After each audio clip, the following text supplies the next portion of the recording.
Welcome to Canada's podcast. This podcast is brought to you by Schneider Electric, supporting Canadian businesses with innovative energy management and automation solutions. Schneider Electric, your digital partner for sustainability and efficiency. Hello, this is Robert Smigel, and welcome to the BC edition of Canada's podcast, where we talk to the entrepreneurs who are making it happen here in British Columbia. Our guest today is Alex Brueckmann.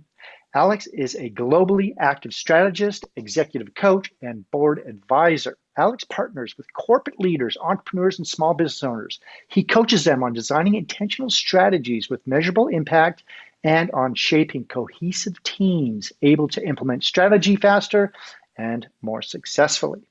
They value Alex's hands-on approach of combining the strategic side of business and the human aspect of transformation. Alex, welcome to Canada's podcast. Thanks for taking the time today to be here for all our listeners. Thank you for having me, Robert. Really excited to be on your great show. Awesome. I can tell by your accent, we've talked in the past, you're from Germany, so that's good. But also tell us what it was like and when you came to Canada, and give us the details on your current business. I came to Canada just right when the pandemic hit. So we were pulling our flights forward because Air Canada, or Lufthansa they told us that our April flights will be canceled. So we hopped on the last plane from Frankfurt to Vancouver before Air Canada actually shut down their service. So arriving here right at the beginning of the pandemic was not easy. So I came here because of love. My girlfriend is from Canada. She was born in Westminster. And it would have been great to have family around when you come to a new country. But everyone has experienced how those past months were or year was. So it was very difficult in the beginning, but we worked our way through it, and we stuck to our decision, which was great. So we stayed here. We love it here. As I said, my girlfriend's family lives around, so it's not that we completely started anew. And I really enjoyed those first 18 months in the country, even if it was kind of difficult. What I do, the second part of the question, I try to make a living as everyone else. I've been an entrepreneur back in Europe. With my partner, we built and scaled a company there, first in Germany, then later in Iceland, and also in the UK. The business is running very successfully. And when I decided to relocate to Canada, I kind of changed my role within the company and started my new business a bit more than 2 years ago now, where I focus less on servicing large corporations as a strategy consultant and more on helping aspiring entrepreneurs, small business owners to get their head around strategy based on my experience of the past 15 years, what strategy is, how it works, and how it helps small companies become more successful and grow. Okay. Good. Now, did you need financing to start your company here in Canada? And how do you currently make money in the business now? No, I didn't need any financing. Business has been very good over the past year. So I had quite some money in the bank to start my own business, which is really good because starting a business from scratch, the way I do it, requires some investments up front. So if you start building an online business, and most of the work that I do here in Canada is offering online courses around the topic of strategy. You just need to invest a lot of money. You need to build these courses, record videos, get your social up and running, and you can't do this on your own. You need people that help you.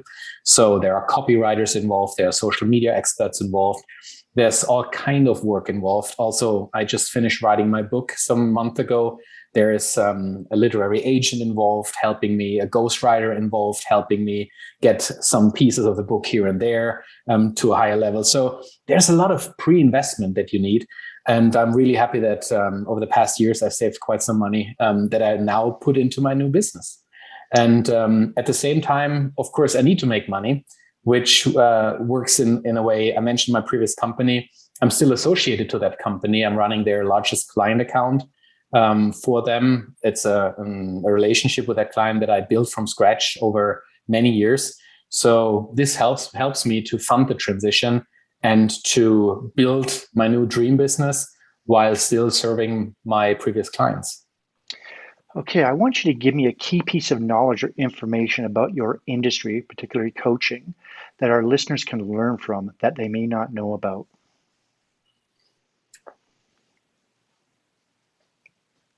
Would it be more valuable if I talked about the industry as such? If you want to join this industry, then I would say this is an industry that is completely overpopulated with people that think they are coaches but have no coaching education whatsoever, and therefore deliver incredibly poor service. So you need to be if you want to become a coach, and if you want to be part of this industry, you need to know extremely well why you want to do this and what the unique value is that you will bring to your clients. And everyone can call themselves a coach. It's not a protected job description or title or anything. So if you consider yourself to be a coach, make sure you know your business and you know how to coach. And my tip would be to take a coaching course with one of the large training organizations, renowned training organizations, that would then give you also the possibility to be accredited by the International Coach Federation. An example would be Performance Consultants International in the UK, for example, or around the world, there is CTI, the Coach Training Institute, that can help you with that. I personally learned so much during my education with CTI. I'm benefiting from that every day, and it really helps me not only in my business, not only in my job as an executive coach, but it really helped me to figure out some key things in my own life. It helps me with self-leadership a lot. Okay. What is the long-term vision, and what will your company look like in the future? Do you see your company expanding into other areas, and where beyond Vancouver, BC, or even Canada? This is a funny question to ask to a strategy consultant, because of course I do have a longer term vision for my business. As I consult people, I run my business in the same way. So I have a 3-year rolling strategy in place that helps me focus my priority on those focus areas that count most in order to grow the business. And my business is not limited to BC right now. So I have clients all over the world, especially entrepreneurs all over the world, that take my courses, that I support in building their businesses and helping them get their head around the topic of strategy, overcome some hurdles and barriers that they find on the way. But my business is completely changing. Because of the pandemic, I realized how wonderful it is to be around my son 24/7, basically. And before that, I was traveling a lot, 60-70% of my time. So that has changed completely. My offering is now more online based, and it will stay that way. I will reduce I already have reduced the amount of travel for face-to-face consulting services, for example, for larger clients, to a very, very large degree, which meets my personal intention to live a more conscious life, in a sense that I don't want to have too big of a carbon footprint anymore through flying, for example. And my business, since it is mainly online, is a business that is, for the first time in my life, it's a scalable business. Before that, my business was very much focused on delivering face-to-face leadership trainings, leadership courses, and strategy projects, which now is kind of fading out to a certain degree. I believe I will always do parts of that work because I enjoy it so much, but a larger and growing part of my business and revenues will definitely come from offering online courses to help entrepreneurs scale their business. Okay, how do you know if someone's coachable? I mean, if you come across an entrepreneur that kind of is a know-it-all, or been through this, that had coaches, how do you determine that? Like, are you coachable? Is that something that you consider when you're taking on a new client? I just did so recently. A young aspiring entrepreneur from Montreal, a great guy by all means, a visionary and someone who has incredible energy, but someone who understood through the first two conversations that we had that he's not in the right state of mind to be coached. He was someone that was super positive and very energetic, but that completely lacked prioritizing his own personal development as an entrepreneur. So while he was incredibly great at understanding his industry and a visionary when it comes to shaping this industry, he admitted, when I confronted him with it, he basically admitted that he had different priorities. So he reached out to me actually and wanted to work with me.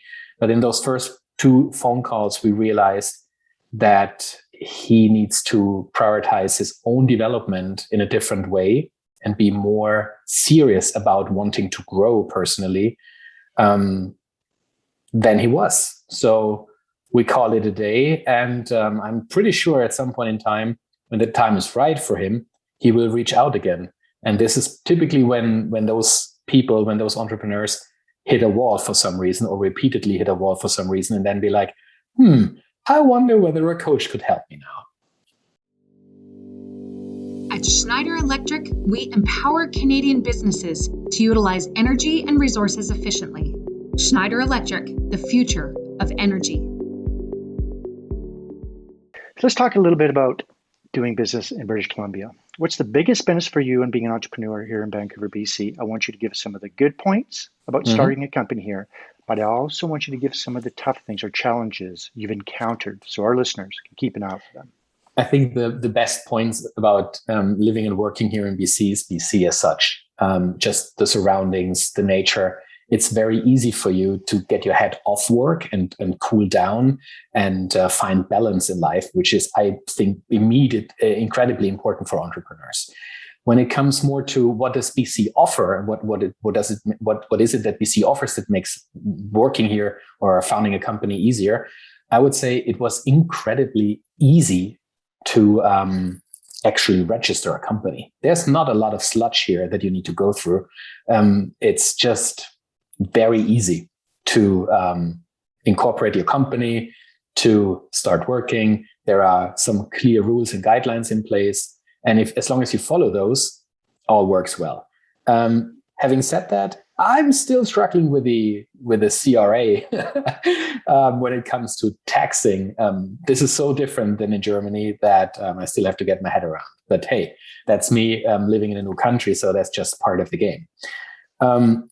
What I think is different and what made me think a lot is how business is being approached from a mindset perspective. And I give you a very concrete example. When I talk to companies in Europe, when they approach me and ask us to pitch for a project, there would be very deep discussions. There would be very concrete ideas already exchanged in that process. And you build a strong relationship with these people already in the pitching process. And the moment they actually reach out and want to know about your business, they are already serious about this. Here in Canada, so they would have done their homework, they would have done their research, they would not approach you if they didn't feel you were a good fit. Here in BC, it seems to be slightly different. The relationships or conversations that I had with other business people that approached me or that answered when I approached them are more on a basis of curiosity or a feeling of, sounds interesting, let's explore this. And there has not been too much business coming from this channel than I'm used to, or I used to be. Let me give you a concrete number.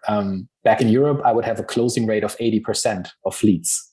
When people approach me for business, when we talk about how to further develop their company strategically or how to implement leadership development programs, 8 out of 10 would work with me once they would be on the phone with me to discuss their projects.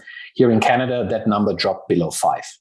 It's just a different stage in the process where people approach you And this is something you have to get used to when you change countries, continents. It's just a different mindset and a different way of doing business. Okay. How do you educate yourself? What books are you reading now and why, or even audiobooks and or podcasts? And can you recommend any books for our listeners who are also entrepreneurs? Totally. I became a bookworm over the past years. And I think many of us started to read more during the pandemic. So this is a good time to write good books and to read good books. Two of the books that I'm currently reading are The Ministry of Common Sense by Martin Lindstrom. It's a book that deals with red tape in all kinds of aspects in life and in business. Really interesting to cut through it. And another book that I'm currently reading is Think Again by Adam Grant, a world-renowned expert in his field of organizational psychology. I love how he works. His books are amazing. Not just this book, all books. His podcast is amazing. So I also recommend to listen to his podcast. There was the second part of the question, Robert. Which was that?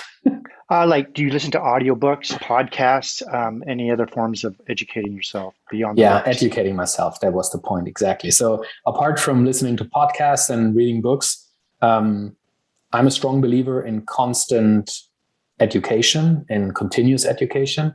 So I made a pledge, I think 6 or 7 years ago, that I would learn a new skill or visit a course or get a certification every year.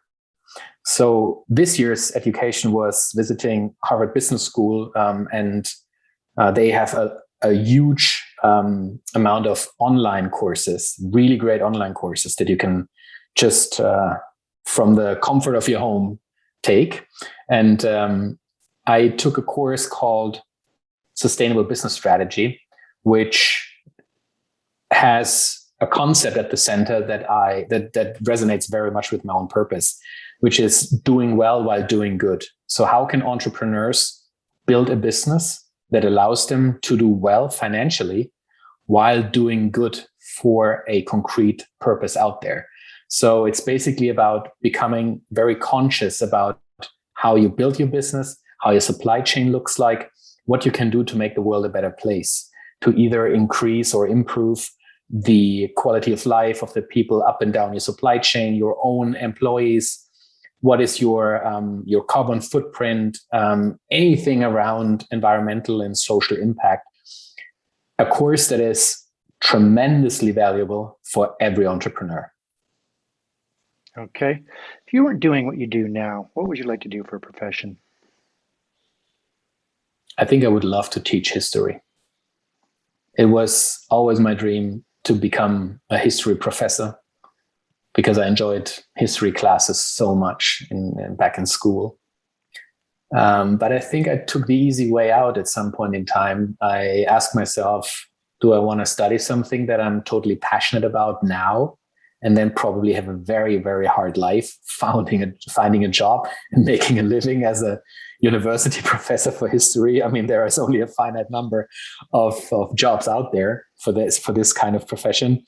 Or do I want to study something that I'm not really passionate about, like business administration, which is kind of dry, but it opens just an incredible amount of opportunities because it's such a broad field. So in a sense, I took the easy way out, but on the other hand, it wasn't easy for me to go through business administration university until I found my true passion, which was the people side of business rather than the processes or money side of business. And this is where I eventually started building my companies around. In business, what is your favorite word, quote, or sentence that you like to use? Is there something you use frequently when you're talking to your clients? Yeah, totally. There are a few. First of all, I strongly believe in what goes around comes around. How you treat people will always get back at you. If you treat them well, they will treat you well and they will elevate you. If you treat them in a bad way, it will fall on your own feet.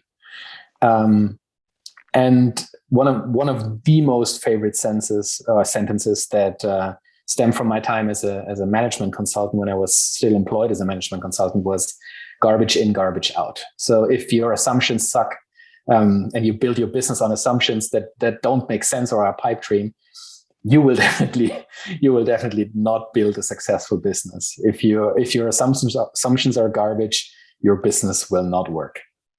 What's your least favorite word or sentence you do not like to hear? Anything that is looking down on people, anything that is derogatory or is, for example, gossip in general. I hate when people gossip about other people. It's kind of a poison that just is no good for any company, any business, because it just poisons the atmosphere. Office politics, you mean? Not so much office politics, really talking about other people in a negative way, like, oh, have you seen colleague A and B just driving again the brand new, I don't know, the latest Tesla model. I wonder how they make all this money. I bet there's something illegal going on. Things like that. Really, really bad, talking bad about people, not in an intentionally bad way, but just engaging in gossip. So that gossip is something that does not talk well about people. There's no positive gossip. There's a negative gossip. For me is something negative in general. It's about talking bad about people to elevate yourself. Right. And that's something I really don't like. It kind of just starts and spirals down. Doesn't go Totally. anywhere. Doesn't help anyone. If you had to pick one or two words, describe yourself, what would it be and why?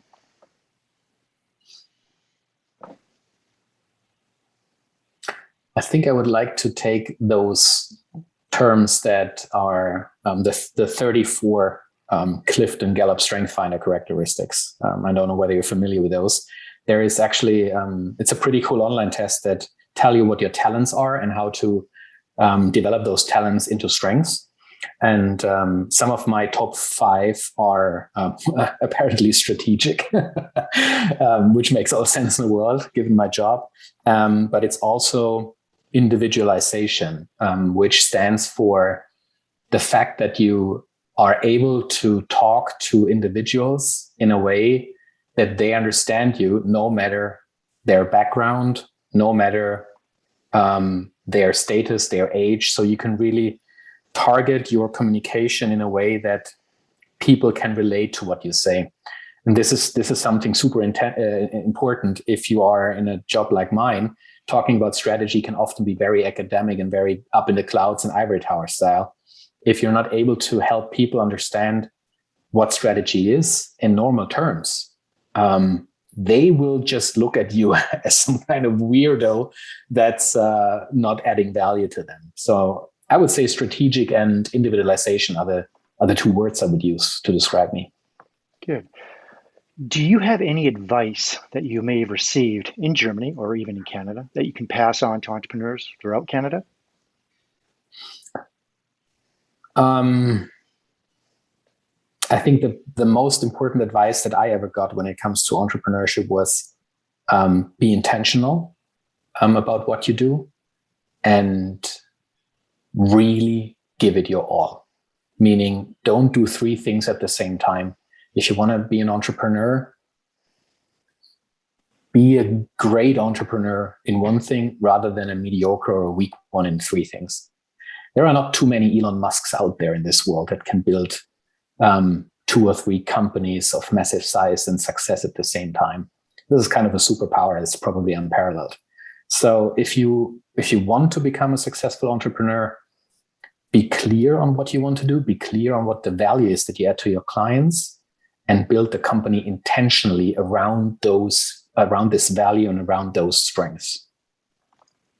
Okay, good.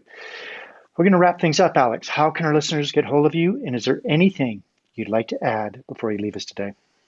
I think the only thing that I would like to add is there is tons of value and free resources on my website that you can dig yourself into. Articles on my blog, podcasts that you can listen to where we talk about strategy. And there is the Intentional Strategy Toolkit on my website for you as a free download that will help you, first of all, understand what strategy really is and how it helps you grow your business for more profit, for your more personal freedom. You will find all this on my website. I will not pronounce my name. I just purchased another domain name, which makes it so easy to find me, which is alexthestrategist.com. Just type it into your browser and you will land on my landing page where the toolkit is just right there. And you can download it for free and start building a profitable business on purpose. Awesome. Okay. Well, Alex, thank you for coming on the show. I've learned a lot about you, your business, and I'm sure our listeners have as well. And to all our listeners, thanks for listening to Canada's podcast and listening to Alex's story. Like, comment, and subscribe to all our channels to get the latest podcasts from entrepreneurs across Canada. And we'll see you next time. Thanks, Alex. Thank you, Robert. This podcast is brought to you by Schneider Electric, supporting Canadian businesses with innovative energy management and automation solutions. Schneider Electric, your digital partner for sustainability and efficiency.